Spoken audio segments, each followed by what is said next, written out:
Alright, cool. So we got that. Yeah. That's fucked up already. But that's only one way that you can, like, do this kind of thing. You also have the Dungeon Master's Guide, which has its own set of, like, instructions about how to make monsters.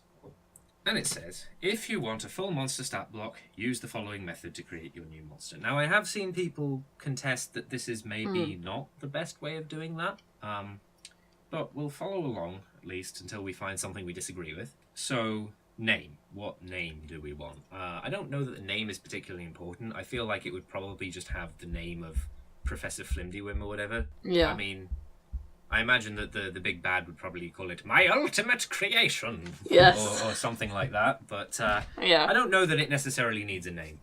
No. Then, what size do you want? Tiny, small, medium, large, huge, or I think he's got to... Well, I think we've got to go large, I think he probably should be large, because he's going to be bigger than medium, with like, fucky things that have been done to him. But, Yeah. like, even humans are medium, so we probably don't want to go larger than large. Type. A monster's type provides insight into its origins and nature. The monster manual describes each monster type. Choose the type that best fits your concept of the monster. I am just going to look at Donjon's list of types. I mean, obviously monstrosity is kind of implied here. Yeah, I think we're either looking at monstrosity or aberration. But I think monstrosity is probably closer to what we want, because definitely monstrosity like conjures up this idea of you look at it and you go, this thing should not be, which is what we want to imply here. Alignment. If your monster has no concept of morals, it is unaligned. Otherwise, it has an alignment appropriate to its nature and moral outlook, as discussed in the player's handbook. I want to say lawful evil, because it's like it's an evil thing by its nature, because of how it was created, but also it's being compelled to be evil by the big bad, so it would be lawful evil. Ability scores and modifiers. Monsters, like player characters, have the 6 ability scores. A monster can't have a score lower than 1 or higher than 30 in any ability. A monster's score in any ability determines its ability modifier. If you can't decide what a monster's ability scores should be, look for comparable monsters in the monster manual and mimic their ability scores. Okay. So, I feel like we should maybe look at, because what I'm thinking is we look at Mage in the back of the monster manual, because that's what he used to be. And then we we rebuild him. We have the technology. The $1 million wizard. I tell you what, $1 million gold's probably not going to find a lot of people wanting to take that to construct this horrifying thing. Right, so I should get my notebook to write this down if I want to actually do this properly. Pen. So a mage has a strength of 9, a dexterity of 14, a constitution of 11, an intelligence of 17, a wisdom of 12, and a charisma of 11. I think now's the part where we have to really decide what we want to be fucked up about this guy before we start changing stats to reflect that. Yeah, I kind of feel like he's still kind of got his old intelligence and charisma. Well, maybe. yeah, but I mean, really, what does he look like? What horrible thing has been done to him? Because you said you didn't want him to be the traditional I'm thinking spider thing. Okay, kind of like a horrifying snake monster, but instead of just one snake tail, it's 4. Are you suggesting that he can slither on them, but he can also stand up on the ends of them, they're like Doc Ock's claws? Yes, kind of? yeah, but he just from the waist down, he just splits. I mean, there's some more messed up shit with him as well. Yeah, but absolutely. But that principally his absence of legs are the oh shit. Yeah, and I don't know, maybe he's got a thing in him that I don't know, fires down some shit. Maybe, yeah. I am liking this idea that he can prey on the fears of both herpetophobes, is that what they're called? I don't know. And arachnophobes. Alternately. He can either be slithering along, or he can stand up and go. Yeah. I like this. I like this idea a lot, and that would probably make him large when he's in spider arrangement. Yeah. So yeah, I'm liking this. That's probably gonna buff his dex, I'd have thought. Yeah. I'm thinking also he's got like 4 arms. Yeah, maybe. Oh, maybe like do that that like General Grievous thing where instead of like giving him 2 additional arms, they've just like taken the bones are called something, but like made it so that each arm is like smaller and only has 1 piece of the bone in it, and it's just like held together by like a metallic splint or something. Definitely, like that sounds fucked up. Yeah. I feel like because he's mechanically assisted, we want to like give him a much higher strength, which is fine to do because the mage only has a challenge rating of 6. So, do we want to go with like maybe 16 for both strength and dex? Yeah. Right. And I'm thinking this guy, in terms of aesthetic, that like his head has been stretched out like abnormally large, and the skin is sort of stretched upon it to a point, and then it's like, but this is like just aesthetically. Oh, yeah, definitely. But you can definitely still see his face. When you like, but it's been stretched out. Are we thinking like the alien from Alien kind of thing? Like and then his face. Okay. Yeah. I'm down with it. I'm liking this.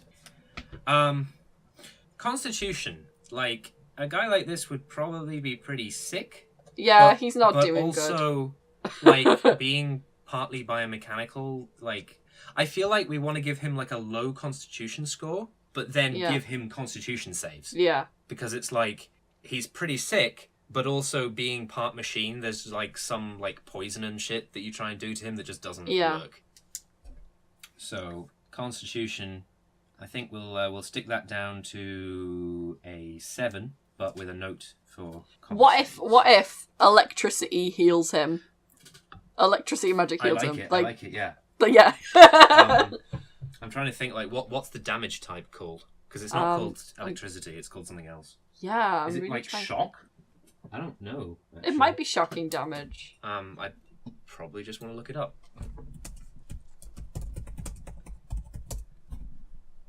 Like, definitely it helps to know all the damage types when you're doing... Actually, it'll probably say in the book somewhere. This is just statistics. AC, hit dice, damage. Use the table. Damage output. Does it actually say what the types are? Slashing, pierce, bludgeoning, fire, cold, poison, acid, psychic, necrotic, radiant, light. It's just lightning damage. Oh, okay. Well, lightning damage heals him. Yeah, and thunderous sound. Yeah, but I think that probably does not heal him. Yeah. Lightning damage heals him. Intelligence, I think we want him to keep most of his intelligence, if not all of it. Yeah. So, like, he's still a spellcaster. So, absolutely, probably we'll just leave that unchanged at 17. Yeah. What about wisdom? I kind of feel like that's okay, because I don't think he's going to really use wisdom rolls that often anyway. He's not. I kind of feel like I want to do a similar thing to what we did with Constitution, because, like, obviously, he doesn't have as much mental defense because he's been taken over by the big bad. But you can feel like maybe there are types of psychic attack that just don't work on a biomechanical monstrosity, so give him, like, saves on that as well. So maybe cut him down to 10 and then give him, like, con saves and whiz saves. Yeah, like, I think he can't be charmed because that's just... Yeah, so charm immune. And I think we want to plummet his charisma, because... Yeah, because he is gross. Yeah, he fucked up, so maybe charisma of 5 there. Now,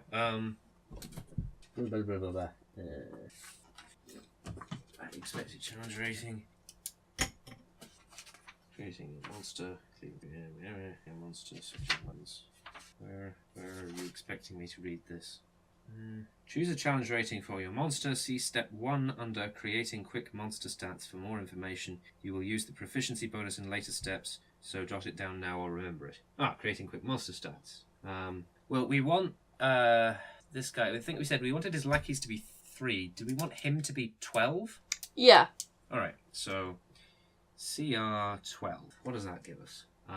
It gives him a proficiency of +4, and though we may change it later, an armor class. I think 17 for 17? that works for kind of this, I think. Yeah, because he's like squishy and hard, depending on which bit you're in. Hit points, they recommend 236 to 250, but since this guy is a boss monster, I think we want to be at the top end of that. So HP, roughly speaking, 250. I mean, obviously, as with all of these monsters, we kind of want to like give a range defined by dice, but his attack bonus, it says, should be +8. That seems pretty devastating. I'm okay with +8. Yeah, Beth? yeah. Right. Attack bonus 8. It mentions damage per round, but it doesn't really specify like how that should be achieved. So I think maybe we leave that for the moment. And a save DC of 17, which, yeah, if anything he does makes you want to have a save, then 17's pretty devastating. Yeah. Cool. Armor class. A monster's armor class has a direct bearing on its challenge rating and vice versa. Well, we already decided we were okay with that, so we probably don't have to worry about it. Hit points. A monster's hit points have a direct bearing on its challenge rating and vice versa. You can determine. Right. Okay. So it says that for hit dice we should use D10s because he's large. He's large. Yeah. So I think we want the median here to be 250. So how much variation do we want to allow? I would actually have to look at some monsters to see like how they handle this. I'll maybe look at dragons because I think they're round about where we want to be with this. Dragons. Okay. Hit points 21 D20 plus 147. Okay, in that case you have like 147 plus at minimum 420. Wait, hang on, what? Yeah. No, that's not right. 21 times 10 plus 21 times 10. Yeah, 420. What? What am I missing here? Oh no, it's 21 times 1. Right, no, it's 20. Yeah, 21. Okay, right. Okay. I don't know like how to calculate that. No. So okay.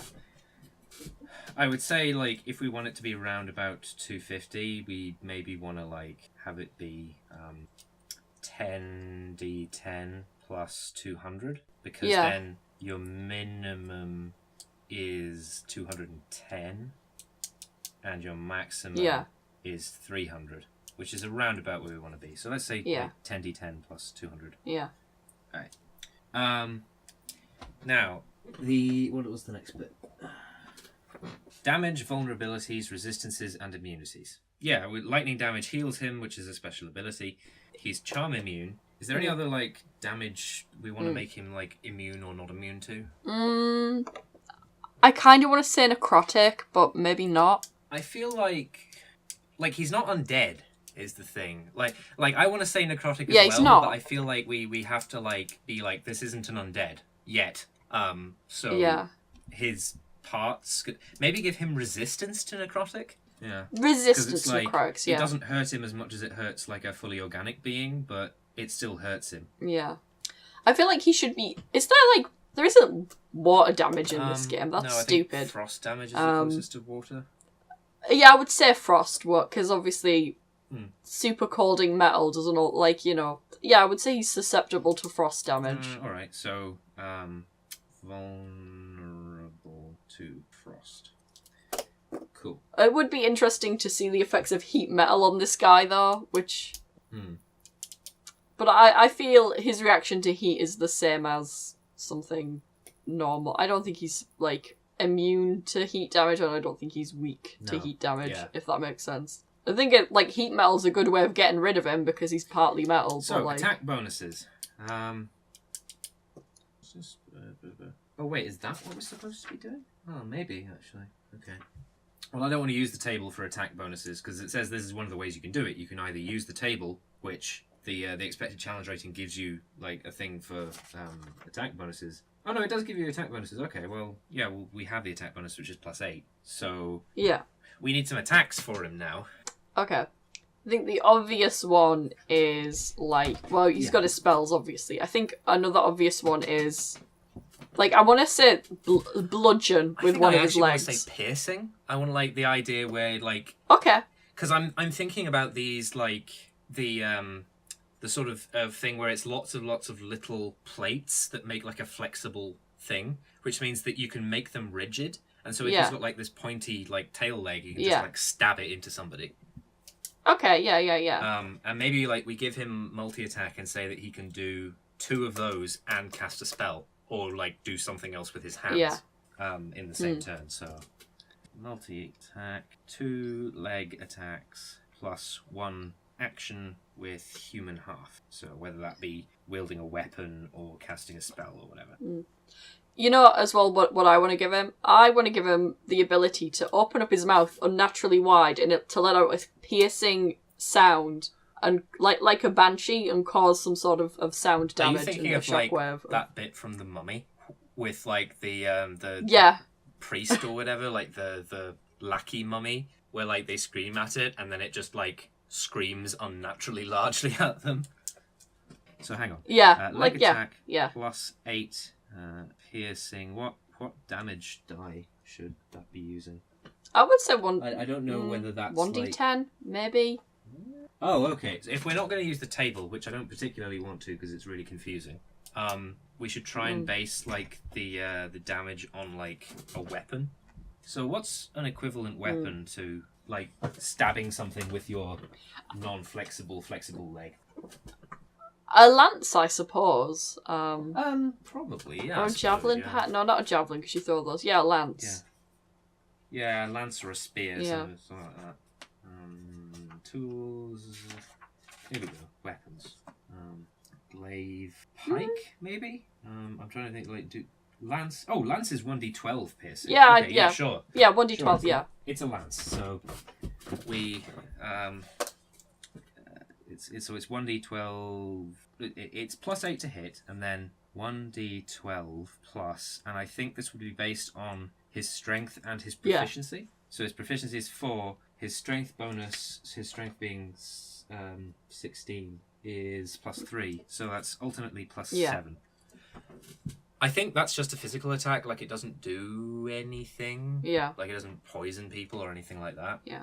He has other abilities for that. I like this idea of his like weird screams. Yeah, sonar attack. What sonic attack? I feel they have to make a Constitution save, and if they fail it, they're nauseated. Perhaps, like it's like hearing a brown note almost. Right. So is this thunder damage? Yeah. All right. So, and it's one of these. You save to take half damage, right? Yeah. So, everyone who can hear. Con save for half damage. And then how much damage are we thinking? I say 2d8. I think that's fair. Yeah, alright. Since that's a decent thunder wave anyway, so 2d8 thunder. Yeah, and since he doesn't have a charisma modifier, we won't give him any bonus. And I kind of feel like it's one of it has like an effect of, I don't know, like I think not knocked prone, but like in some other way, like immobilized, or maybe disadvantaged. Maybe like anybody who doesn't make the save gets disadvantage, and if you don't save, disadvantage until his next initiative. Cool. So he's also a spellcaster. What level does he cast spells at? Well, he was a mage before he got turned into this thing. So he probably should still cast as a mage. I mean, it'd be good if we could link it in with him being a transfiguration teacher. Yeah. Yeah, definitely. Like, maybe give him some spells that pertain to, like, transformations. So... Oh, the irony. Mage. We're sorry, Professor Flumdyworm. Right, so he has 4 cantrips. And I'm going to say, like, he has, like, half computer brain or whatever now, so he doesn't necessarily have to have the same spells, but he should probably have... No, it doesn't matter. We'll give him, like, 4 cantrips, and then 4 first-level spells, and then 3 of all the other levels up to 5th level where he has 1. Yeah. Which means we've got to pick some spells for the guy, because those are the ones that he has prepared. So... I mean, Magic Missile's an obvious one. It is. What self-respecting wizard doesn't know Magic Missile? I feel like I want to look in the... Oh, no, I don't want to look in the Player's Handbook. I want to look in Donjon, because Donjon will allow me to sort by school. Which, if we want to have a Transfiguration teacher, is probably something we want, right? Because he would have, like, transmutation spells. Transmutation. Right, so... What are these? Opponents, concentration, casting time. class, we want wizard. I feel like he would have mending. Yeah. Like he would want to be able to repair himself, like Bastion. Yeah.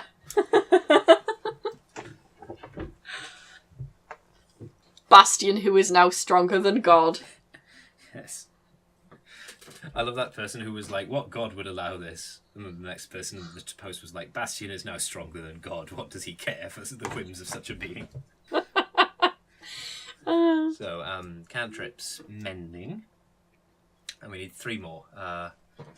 Unfortunately, like, the transmutation cantrips available are not, like, super good, so maybe we want to open it up to, enchantment, maybe? Yeah, I'll sure. see if, like, there are any good enchantment cantrips. Level cantrip. I don't actually... Hang on, 1, 2, 3, 4, 5, 6, 7. Enchantment also. 1, 2, 3, 4, 5, 6, 7, 8. There is 1. And it's friends. So maybe not enchantment. Maybe we were looking for evocation instead. I'm just imagining this horrific monster guy casting friends. Yeah. I don't know. He'd be super convincing. Oh, I think maybe we want to give him shocking grasp because that yeah, fits absolutely. thematically. And then maybe prestidigitation, just because he's probably going to be doing quite a bit of theatrics. Yeah, sure. Because he'd be doing. I think it's prestidigitation that allows you to like. Oh no, maybe it's thaumaturgy that lets you make your voice like deep and booming and something. Yeah, like that. it is. I should look up prestidigitation to make sure that it actually does shit that we want it to. Because if it only has effects that are not particularly useful to him, then obviously he's not gonna like waste his time with it. So you can make like special effects. You can light or snuff out small fires. You can clean shit, which we know because Matt is constantly using that to make it so that Silas does not ever have to take a bath. You chill, warm, or flavour up to 1 cubic foot of non-living material for an hour. You make a colour, a small mark, or a symbol appear on an object or surface for 1 hour, or you create a non-magical trinket or an illusory image that can fit in your hand and that lasts until the end of your next turn. I don't know that these are super useful for this guy. Maybe we want something else. What about Thunderclap? Yeah, sure. Sure. Oh, the best thing about Shocking Grasp, of course, is that he can use it to heal himself just by electrocuting himself. Yes, obviously. It's like, we've almost got him down, guys. He's like, no, you don't. And he just grabs himself and gives himself an electric shock, and everyone's like, God damn it. I mean, like, I believe Shocking Grasp, like, they have it. Yeah, like, oh, shit. He uses 3d8 for Shocking Grasp. So that's like, I mean, I presume, because the spell's damage increases by 1d8 when you reach 5th level, 2d8, and then 11th level's 3d8. Oh, no, hang on, it would be his spellcaster level, wouldn't it? Oh no, the mage is a 9th level spellcaster, which means that he does get 2d8, which is that's cure wounds right there, isn't it? That's a pretty good cure wounds. And of course he can like choose to succeed. He can choose to fail the roll on himself. So, wow, that's neat. So Thunderclap, which is no description available for that one. Maybe. I feel like it's in flavour for him to have message so that he can like order the little brainlings around. But on the other hand, I don't know how that would manifest mechanically. We might just be able to give that to him as an ability because it would only ever come up in fluff. Just like make him like wired in to them rather than wasting like a... Maybe just give him light? I don't know. I guess... or possibly Firebolt because... It occurs to me he doesn't actually have like a ranged thing. Yeah, Firebolt's pretty good. Yeah, alright, Firebolt. Right, so first level spells. We have 5 spells we're supposed to have. He has 4 slots, but he has 5 spells.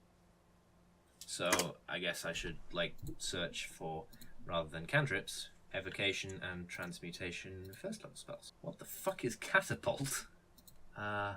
Oh, right, okay, that's... I don't have that, so just PHP, please. I don't have, I forget what the book's called, that it's calling E.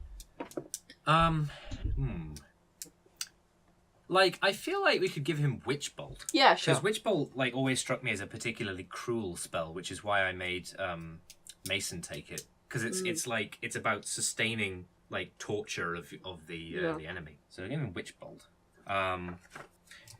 Is it redundant to give him Thunder Wave if he already has the screaming ability? Yeah, pretty much. Yeah. Okay, so we don't really need to do that. No. What about Longstrider? He can like make himself faster or other creatures faster. Yeah, that's terrifying. I feel you fight him in a pretty big arena with lots of hiding places as well. Like, yeah, but like he just goes like snake mode and just like gives himself Longstrider and just like slithers after you, and you try and climb up the wall and he just like goes spider and comes up. Yeah, and you're like, you. no, why? Oh no, this is horrible. Oh wow. What? You touch a creature, the target's speed increases by 10 feet until the spell ends. Do we want to give him Expeditious Retreat as well? Yeah. So that, like, he's just super fast? Yeah. This is going to be a nightmare for all hang on. snake and spider phobes. Oh, no. One of these is a concentration spell and the other one isn't, which means that he can do both of them at the same time. Nice. That's excellent. Witch Bolt's good. I'm just thinking, do we want to just give him like Chromatic Orb and Magic Missile? Because he needs some options, I think, for like easy people. enough. And the problem with the transmutation ones is they're really weird. Well, no, at this level they're less about like transmuting other people and things, which I think is what we want him to be doing, and more about like transmuting yourself. Yeah. Which is interesting, but we could also just give him innate abilities that do those sorts of things. So I think making him speedy with spells is easy enough. So Magic Missile and what did I say? Chromatic Orb. So second level, where he has 3 slots, I believe. Yes. And 2 spells. Alright, so these next 3 levels are 3 slots, but 2 spells. So we got to be a bit more careful with what we're choosing then. Second level. Ooh, this. Oh, wow. I think we definitely want him to take Alter Self. It's a second level transmutation spell. Casting time 1 action, duration concentration up to an hour. You assume a different form. When you cast the spell, choose one of the following options, the effects of which last for the duration of the spell. While the spell lasts, you can end one option as an action to gain the benefits of a different one. Aquatic Adaptation. You adapt your body to an aquatic environment, sprouting gills and growing webbing between your fingers. I can kind of maybe see the tentacle things as like actual tentacles, so maybe he could like follow you underwater. You can breathe underwater and gain a swimming speed equal to your walking speed. Change Appearance, which is pretty much exactly what it sounds like. I don't think he'd use that one a lot, but Natural Weapons.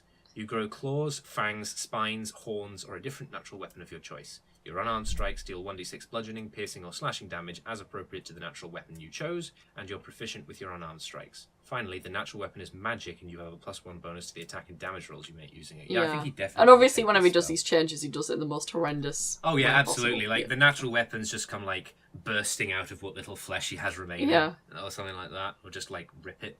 Yeah. Fucking trick. No, he's rogue trick. I don't think he'd need spider climb because he probably can just do that anyway. Like spider climb is an innate ability he has. I don't think he needs shatter because he like screams anyway. Yeah. I don't think he'd take dark vision. I think he should have dark vision because I think the big bad would mechanically have given him dark vision. Yeah. Like night vision goggles or some shit. I don't know. Yeah.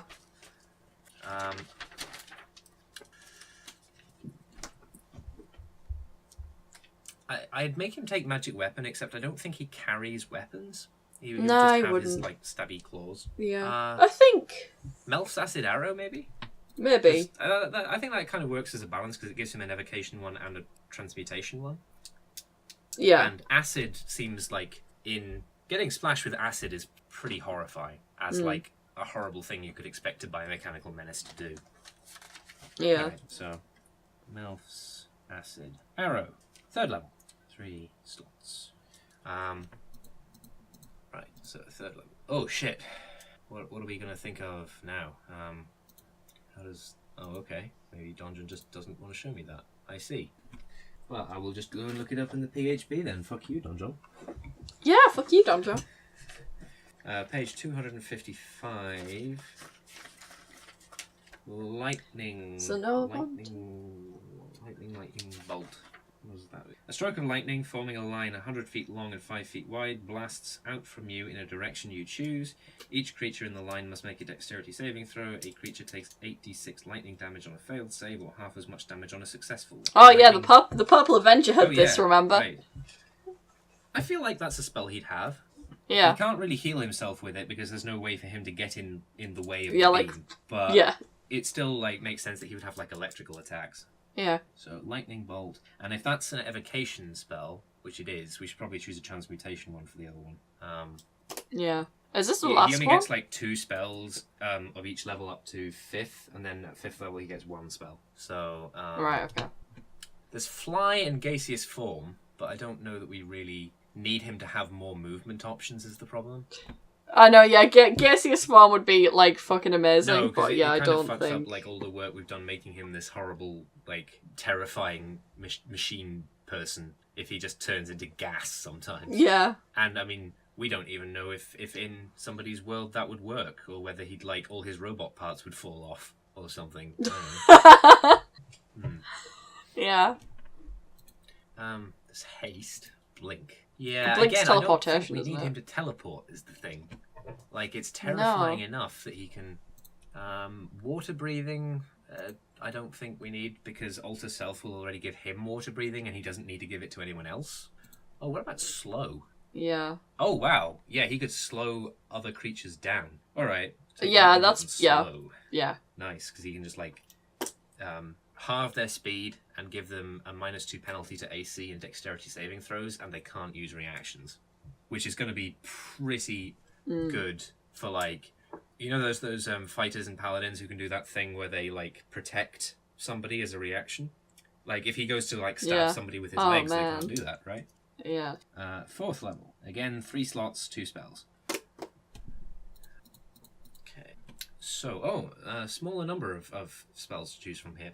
Okay, so he gets Polymorph. I feel like he probably should take Polymorph, just because, like... Yeah. What's the point in being a transmutation wizard if you don't know Polymorph? Yeah. Right? Yeah. Okay, so Polymorph. Actually, what are the limits of Polymorph? Because he could probably do some pretty horrifying stuff with it.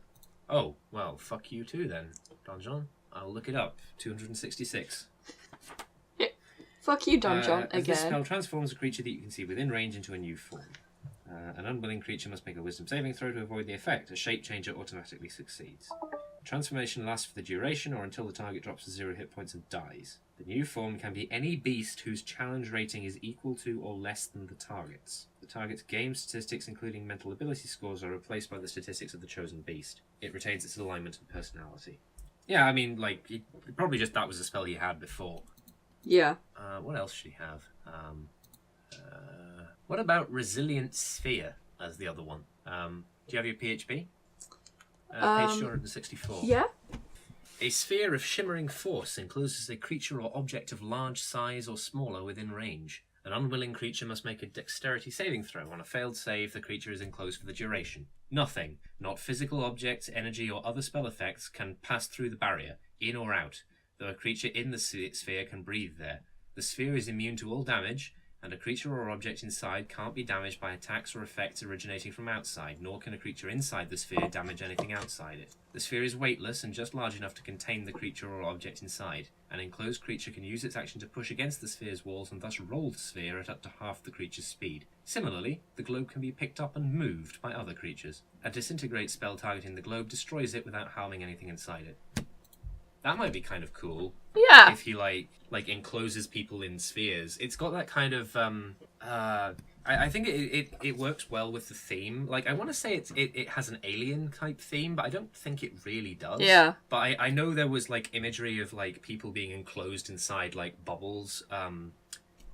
One of the times the Phyrexians turned up in Magic, so that they could be, and I think I think the Strog from Quake do it, and they're kind of like fucky and biomechanical. So alright, let's do okay, yeah. Otterluke's Resilient Sphere. Otterluke's Resilient Sphere. And then we get to 5th level, which gives him 1 slot and 1 spell. So I guess we'll have to make a decision between evocation and transmutation. But it'll depend on like what do. Oh, I feel like the choice here is obvious. We want to give him telekinesis. Do it. Like telekinesis is just like the obvious choice for like fucky boss monsters. That's not how you spell telekinesis. Telekinesis. All right, so those are his spells.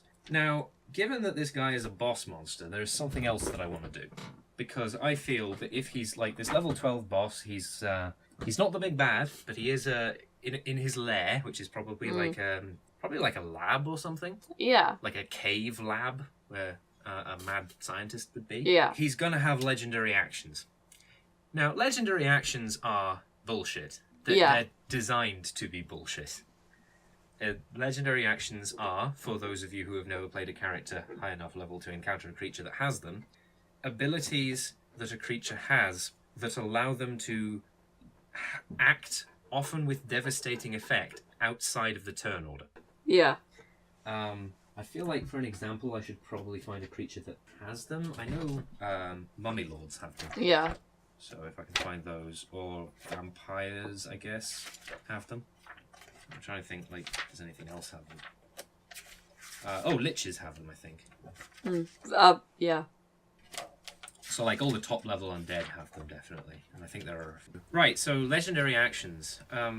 The creature can take 3 legendary actions, choosing from the options that are given. Only 1 legendary action option can be used at a time, and only at the end of another creature's turn. The creature regains spent legendary actions at the start of its turn. So not only does it get to have its own action, it also gets to do shit at the end of your turn. Yeah. Which is pretty good. Now, some of these legendary actions, as I've noticed, cost 2 of those 3 legendary actions that it gets every turn swing. Like, for instance, the Mummy Lord has something called Blasphemous Word, which costs 2 actions, and one called Channel Negative Energy, and one called Whirlwind of Sand, which all cost 2 actions. So maybe we could, like, give him some powerful stuff. Yeah.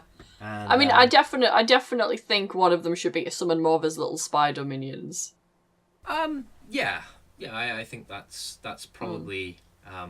I feel like actually we should probably make that just something general, like interface, where he like keys into like this psychic network of all the technomancer's other creations and just like calls more help. Yeah. Because then you don't have to, like, maybe if you came up with other different minions for him to have, he could summon those as well. So, legendary actions, interface, calls for help. Do we want to put some rules on that? Do we want to maybe say it takes them a turn to arrive? And he, like, summons so-and-so many hit dice of help? Yeah, we'll say that. So, takes them a turn to arrive. Shall we say, like, he would normally summon 4 of the little brain things? Yeah. So, if I look up the scorpion stats... Oh yeah, giant scorpion. Oh, 4 of them actually, like, comes to challenge rating 12. So do we want to just say he summons challenge rating 12's worth of monsters? Can summon up to total CR 12 of monsters. What else should it be? I feel like we should like give him the capacity to maybe not attack with his leg, but like make a human half action, just any human half action he likes as a legendary action. Okay, yeah. Because like if you look at the Mummy Lord, for instance, one of its legendary actions is just it gets to attack. Right. And I feel like this guy is a little bit more interesting if he can use his like scream thing or cast a spell as a legendary action. Yeah. I'm thinking something as well like electrical field. Like yeah, maybe. He electrifies the floor in a sense and everyone has to roll dexterity to not be there. I feel like the floor in his lair might be stone, but he could make like a field of electricity around him. Yeah. Oh, or maybe it could be like an electromagnetic field. Oh, yeah. Which would not only like cause electric damage to anybody within vicinity of him, but might also like disarm fighters and stuff. Yeah. But I magnets. Feel like, that one should probably cost 2 actions. Yeah, I think so. All right, so Legendary action, magnets! Magnets everywhere! Electromagnetic field, 2 actions. So everybody has to make a save, right? And I'm guessing it's a dex save? Yeah. So a dex save to either, get out of the way of the thing or to hold on to all your weapons. Well, I feel like it's if you fail the save, you take half damage. Yeah. No, sorry. If you succeed the save, you take half damage and get to keep your weapon. Whereas if you fail the save, you take full damage and your weapon just gets yanked out of your hand. Yeah, and just sticks onto one of his robot legs. Yeah, maybe actually. I mean, he would presumably be magnetized by that. Yeah. And maybe it only falls off on his turn, like when he gets his legendary actions back. And if you want it back before then, you have to go up to him and pull it off. Yeah. So dex save. If fail, how much damage do we want to stick on this thing? I want to be mean, but I don't want to be super mean. I mean, he already has a mass attack that he can do at legendary speed that does 2d8 thunder damage. So, given that this also has an ability that kind of cripples some party member types, do we really want to be that cruel with it? Yeah, I don't think so. We'll say 1d10 maybe. Yeah, 1d10. Dex save. Dex save on everyone within 10 feet, shall we say? Yeah. Man, this party's gonna be toasted after this, literally. I feel like they've probably been working up to there being something horrible in this lab. Yeah. And it's just what it is that's a surprise. Yeah. Well, they're gonna be nice and nice and toasty. They're gonna be very crisp around the edges after this. They're gonna have they're gonna smell very, very coppery and electrically. Take 1d10 lightning damage, and any metal weapon is disarmed and sticks to me. It falls off on my next turn, but if you want it back earlier, you have to spend an action yanking it off. Because I feel like once you're at high enough level to fight this bullshit legendary action using CR12 boss, if you're a fighter, you probably have more than one action a turn. Yeah. So that's not super hosing. Yeah. I think he should have one more. Mm-hmm. And I did think of one, but I've just forgotten it. Oh yeah, the thing that I did with the prosthetic monstrosity was that it you know that disembodied Cyberman head from Doctor Who that just randomly flipped itself open down the middle, and it had a skull in it. I had the prosthetic spider thing do that, and every time it did, everybody had to make a wisdom save because it was so horrible. Okay. I feel like we could definitely do something with this guy is terrifying because he's an abomination, a monstrosity of surgery and shit. But I don't know what. Yeah. And I don't know what he could do that would take 2 actions, because I feel like the pattern goes that this last one should also take 2 actions. I feel like it should be something I don't know. Oh man, I don't know. But I also kind of want to do something with the idea that the thing about biomechanical body horrors is that they try and turn you into more of themselves. Yeah. So maybe he makes a special kind of attack that involves, I don't know, little spidery skull clamps or something that just latch on to people.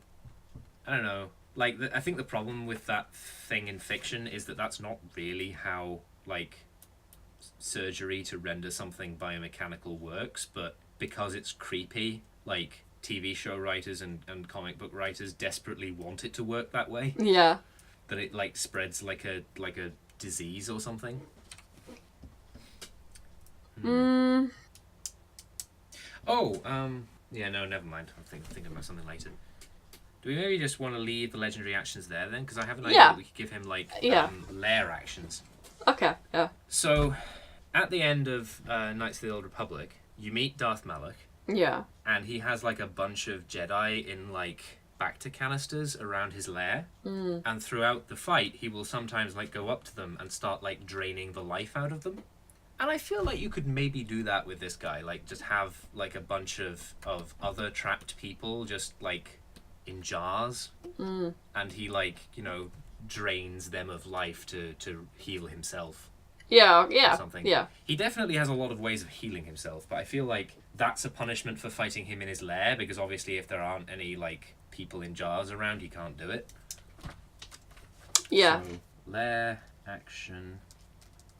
Actually, I should probably look up how like being in your lair works, because I think it does have rules. Our Mummy Lord's lair. Let's use the Mummy Lord to explain this again. Oh, okay. So, lair actions happen on initiative count 20, and lose initiative ties if you use initiative ties. We don't. Initiative can't use same 2 rounds in a row. So he like drains jar human for let's say like 1d6 plus 3 HP. Like it's not a huge thing. Yeah. But he gets to do it for free in his lair. Yeah. On initiative count 20. And I guess keep track of the number of jar humans there still are. Yeah. Because the player, like, apart from the fact that he would like use them all up eventually, the players might like start smashing the jars to stop him doing it or something. Yeah. And you want to reward that, right? Yeah. What else could he do in his lair? Which is like a lab, I guess. And I've been thinking about the kind of like horrifying thing, and maybe it is the somehow showing the process of how it's done or how it was done to him. Oh, well, maybe that could be a lair action instead. Yeah. Maybe he has like a prisoner who's like in the middle of being converted or something. Yeah. And he just goes and like rams a control or something as the lair action. Yeah. And everybody has to. They look on and they're horrified. Yeah. So advances, cyberization, I guess. Process of prisoner. I feel like this is a charisma save. Yeah. Everyone who can see or hear, because presumably the prisoner is going to scream. Yeah. Here makes a charisma save. What happens if they fail the save? Some sort of paralyzed with fear, I suppose, like... Or maybe actually just literally the effect of fear, like they can't move towards... I would say they can't move towards, like, where the prisoner is, which presumably would be where he is, right? Yeah. They have to spend their action moving away. If fail, get effect of fear on prisoner slab, or whatever, until next turn. So yeah, that works better as a lair action, I think. There are regional effects sometimes on lairs, but I don't feel that there would be anything like specific about like a cave lab or something that would be a regional effect. Like the Mummy Lords are things like food goes off instantly and stuff like that. But it's like, well, what are you gonna do? That might be it actually. I feel like he's probably powerful enough. Yeah. Even though he doesn't have as many like legendary actions and lair actions as some of the other. I think we've covered it basically. I think he's pretty OP. Yeah, he's pretty high. Yeah. It might be that his like with all those actions and stuff, he should be bumped up to challenge like a higher challenge level, maybe challenge level 15, like the other boss monsters tend to be. Yeah. But I think if you decide to run this guy, we will leave that up to your own judgment. Yeah. At the very least, I feel that the players should probably be higher than level 12 to face him, because he's not going to be alone, right? No, yeah. He has, like, minions and shit. Yeah. So there you go. Yeah. I will type this guy up and, like, put him somewhere in the description. Oh, if anyone wants to provide art, that would be so cool. That would be really cool. I would love that. That would be really neat. I would simultaneously love and hate that, because presumably the art of this guy is going to be gross as hell. Oh yeah, it would be disgusting. Yeah. But that's half the fun. Oh yeah, I want this guy to haunt my nightmares, guys. Come on. Yeah, absolutely. But no, I will stick that in the in the description, because I mean the point was of the scenario episode that people could run that scenario if they wanted, right? I really should type that up as well. Yeah. And stick it in the relevant thing. But definitely, if you guys want to use this guy as a monster, you should be able to. Yeah. And that's something I can do relatively easily. I'm conscious I'm going to have to do a huge amount of editing already. We've gone on far longer than I expected. Yes. So I think we should probably wrap up now. We've done what we came to do. Yeah. We have made you a horrific monster. What we've learned this podcast is me and Alex really love body horror and will consistently always try and work it in wherever we can. I'm really sad that in the last session you missed the bramble. Oh. Because the bramble is a concept I introduced in the Feywild, and it's like, because the Feywild is like constantly like its different places are moving around. Yeah. It can be difficult to get anywhere on foot because you have to constantly deal with the fact that places aren't where you left them. So people use the bramble, the bramble is like if flue powder from Harry Potter worked by the chimney murdering you and eviscerating your corpse and then reconstituting you at the other end. Like, the first experience that the party had with the bramble is that this satyr called Aoife is like, oh yeah, right, you just put this like golden blackberry in your mouth and then you say where you want to go and then it takes you there, and like these little like tendrils came up round her feet and then this massive spike just like bursts through her chest and then the entire thing just like constricts her until little bramble like spikes pop out of her eye sockets and shit. Yeah. And then she just turns into like a skull, like a goat skull on the ground that just gets ground into powder and disappears. And the party have no frame of reference for whether that was like that. Yes, that worked correctly, or no, this woman is dead now. Yeah. Oh, but they all decided to do it in the end. And it's just like, you know, I'm gonna go body horror again. We love it, don't we? We really do. Yeah, I have the feeling that it was pretty body horrific seeing Maribel like. Did Asriel actually see her like go full mantis? She hasn't went full mantis yet, and she does not have the current capability to go full mantis. Right, but we're hopefully probably you going guys to see will that. see it, but it depends if you make it there in time I or seem not. to remember like Asriel's plan is like, in order to expose her to her electorate, we basically have to make them more racist so she transforms quicker.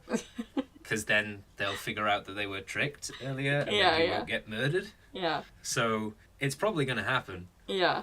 Anyway, what we've learned is that we like body horror and we like traumatizing our players. And also that you're probably going to be okay just following the things that the Dungeon Master's Guide says about making monsters. Yeah, it's fine, guys. If possible, find a monster that has most of what you want and modify it, because it is definitely easier. Yeah. But if not, maybe, you know, take an hour or so out of your time, like sometime when you're not DMing, and come up with a horrible monstrosity. Yeah.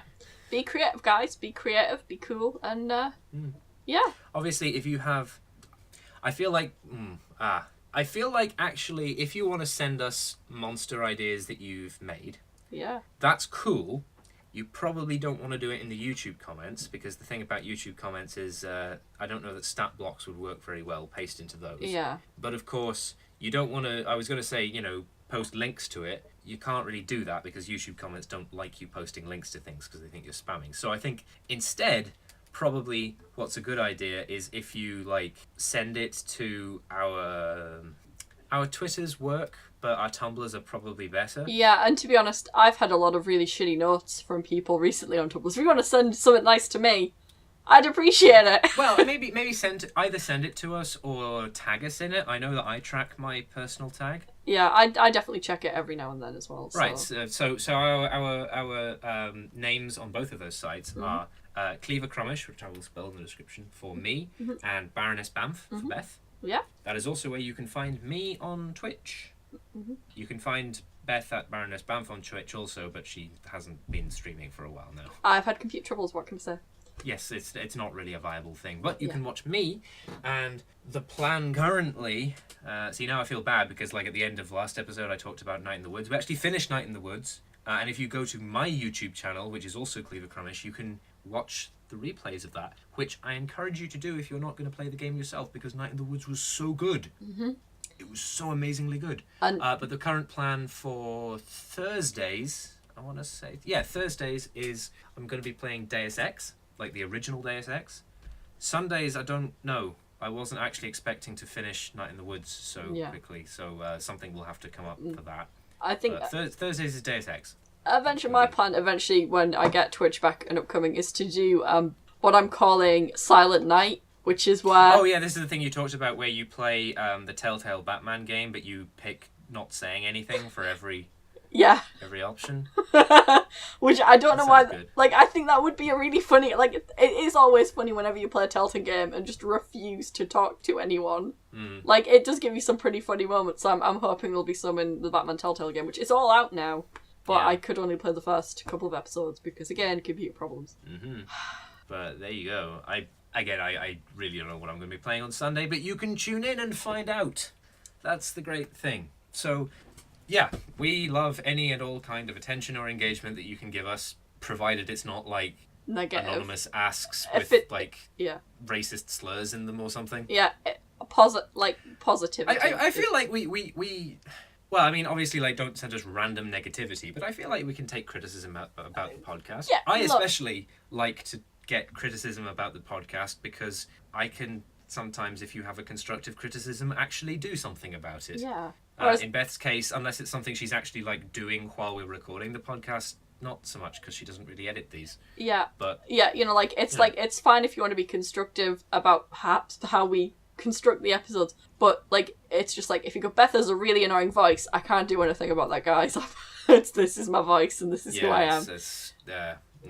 And also, like, if you're like, I feel like don't tell us anything about how people talk, like who talks over who and whatnot, because actually what you're hearing isn't what actually happened, because through the magic of editing I make it appear as if I didn't interrupt Beth. Yeah. Usually as if I didn't interrupt Beth. Occasionally Beth interrupts me and I also edit that out. But it's usually me, and then I feel bad about it, which is the main reason why I edit it out. So no one will ever know.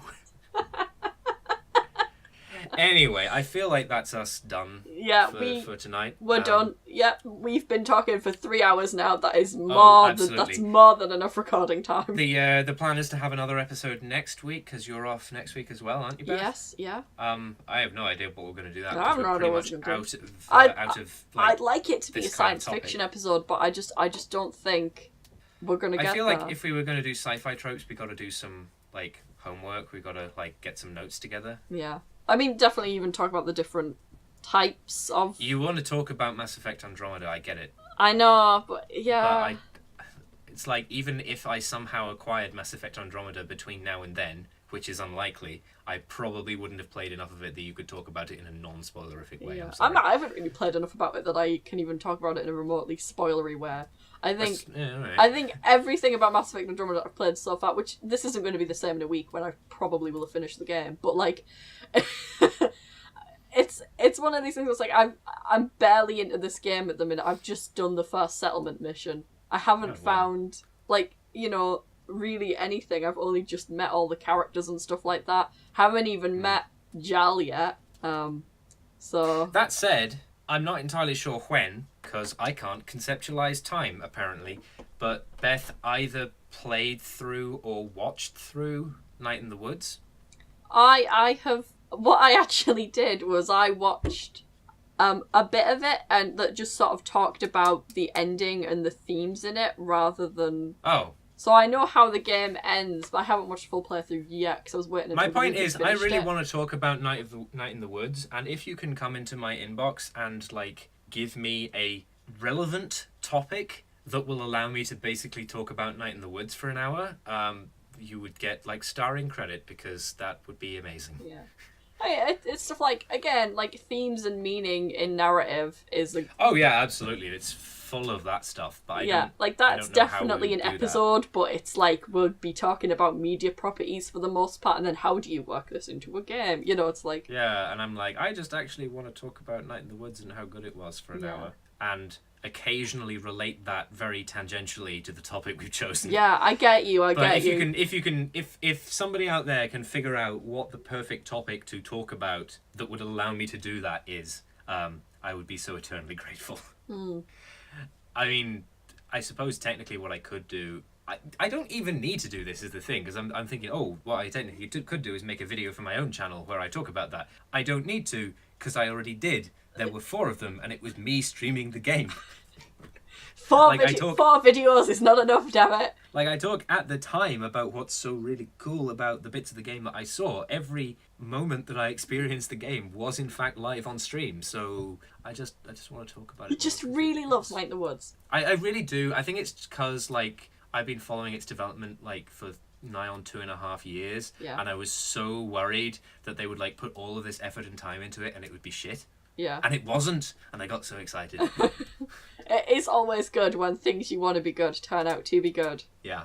It's pretty good. Yeah, that's, you know, I like, would I'm say good. if you watch nothing else of those videos, watch the end of the last one where I talk about the ending, because there's a semi-funny bit where I talk about the M.R. James story, A Warning to the Curious, as well. And if you're intrigued by what that could possibly have to do with Night in the Woods, you probably should watch that bit of that video. You know. Anyway, that's the end of the podcast. It absolutely is, because we need to go. So I've been Alex. I've been Beth. The music was by Kevin MacLeod. I have absolutely no idea what sort of fair use image I'm going to find to represent what we're talking about in this episode, but it's probably going to be horrifying. I mean, but I'll give a credit for that in the description. I mean, inevitably, as well. it's going to be the creation of Frankenstein, but we've already used Frankenstein. Yeah, we've already used Frankenstein, like, I think multiple times. Yeah, we love that guy. We will see you all next time. Bye. Yeah, bye-bye.